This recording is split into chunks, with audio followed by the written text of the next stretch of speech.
So you bought a bag of dried beans. Now what? Well, today I want to share with you the best way to cook these beans to maximize their nutritional value so that we can best absorb their nutrients.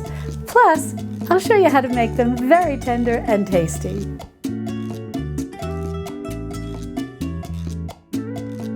Hi sweet friends, I'm Mary and welcome to Mary's Nest, where I teach traditional cooking skills for making nutrient-dense foods like bone broth, ferment, sourdough, and more. So if you enjoy learning about those things, consider subscribing to my channel and don't forget to click on the little notification bell below. That'll let you know every time I upload a new video.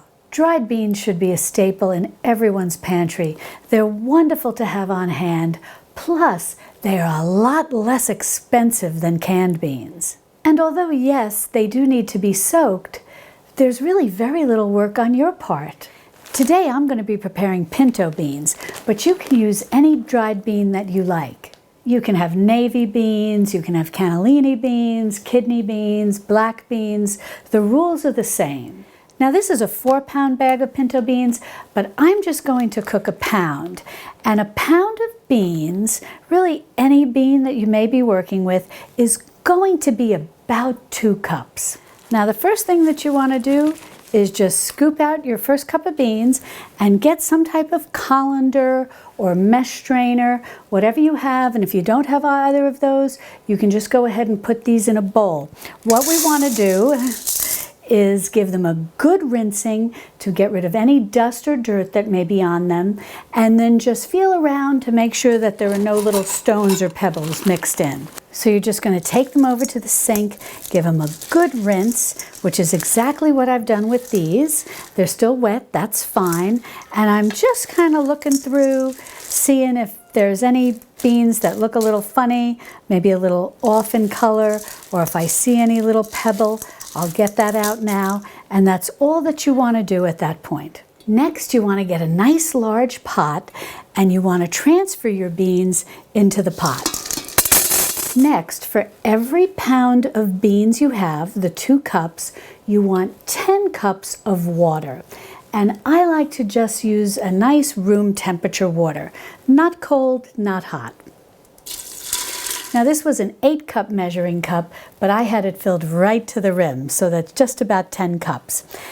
Now I'm going to show you, I'm going to take a picture so you can see that some of the beans will float to the top. Now I'll overlay a little video. It may be a little difficult for you to see, but I have 2 beans that have floated to the top and are just kind of floating around here, and I'm going to remove those. I always feel maybe they're a little something wrong with them, but there were just 2 that were floating to the top, and so I'm going to take those out and discard them.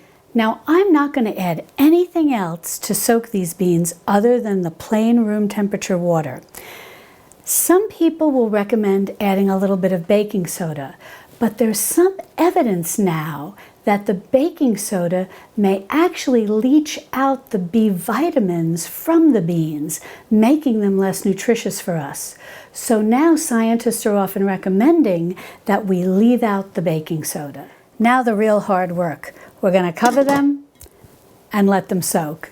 But in all seriousness, this is the easy part. But now, how long to soak the beans? At a minimum, I like to soak beans for at least 24 hours. So I like to start them the night before the night I plan on cooking them for dinner. And the reason is beans contain compounds that can not only make them difficult to digest by humans, can also impede our ability to absorb the nutrients from beans, as well as potentially strip other nutrients from our body. And we don't want that to happen. Some of these compounds are known as phytic acid, and you may have heard me discuss this in the past in other videos when I've spoken about grains and beans. But the soaking process activates a compound known as phytase, and phytase helps decrease the phytic acid. And the longer you soak the beans, the more able you are to decrease that phytic acid.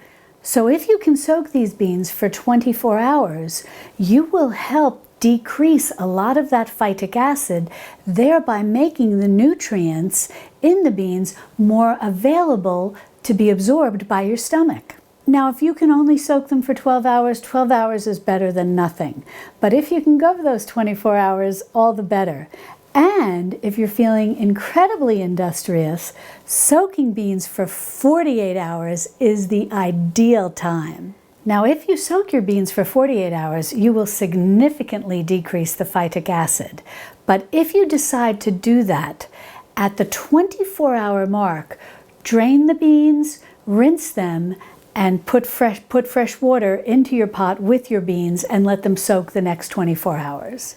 But if you're new to cooking dried beans and cooking them this way, and you just want to soak them for 12 hours or 24 hours and not go the whole 48 hours, that's fine. It's a good place to start, especially if you're in the process of making the transition from a processed foods kitchen where you may be buying the canned beans and you're on your journey to a traditional foods kitchen. This is a great place to start. Well, I'm just going to let these soak overnight now, and we'll come back tomorrow, maybe late afternoon, early evening, and I'll show you the best way to cook these beans. Now, while those beans are soaking, there's one important thing that I want to share with you. If you want to take this whole process one step further, you can sprout your beans. Sprouting beans will further reduce the phytic acid in them and make the nutrients in the beans even more absorbable. And once you sprout your beans, you go on to cook them the same way that we're going to cook these tomorrow. Now, I have another video, it's very detailed, and I show you how to go through the process of soaking and sprouting beans. But like soaking them, going on to sprout them really has very little work on our part. It's really just a matter of time.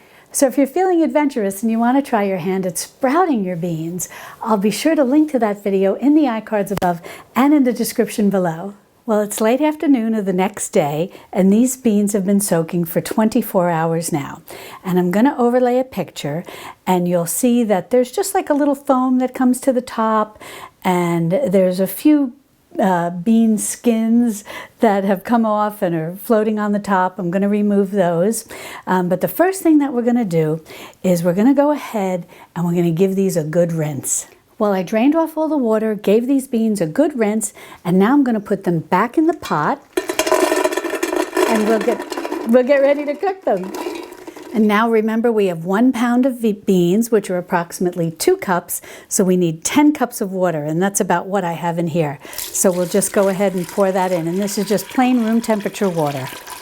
Now we're going to put these on the stove top, and we're going to bring them up to a simmer, just a medium simmer.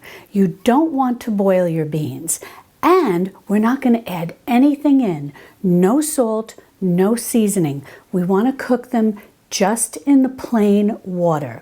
They're going to cook the best this way, the fastest this way, and they're going to be the most tender this way. So once they come up to a medium simmer, we'll just put the lid on and we'll let them cook for 30 minutes. Depending on what type of bean you're cooking, it may take anywhere from 30 minutes to an hour or longer to cook thoroughly. But it's best to start checking them at 30 minutes, and you're just looking for a nice tender bean. You don't want it to be mushy, you don't want them falling apart, nothing like that. Just tender. But don't worry that you're not adding any salt or seasoning at this point. They're going to be very flavorful because once they're cooked, I'm going to show you how to flavor them so that the flavor will really penetrate the beans and you're going to have a very tasty bean. Well, I've got those beans over on my stovetop on a medium simmer, and I've taken a little video that I'll overlay. This is primarily for the new cook who is cooking dried beans for the first time so that you can see what I mean when I use the terminology medium simmer.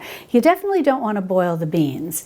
You just want a nice little bit of bubbling, and that will cook them perfectly. If you boil them, the skins can come off, they can become mushy, and so on and so forth. It's just problematic.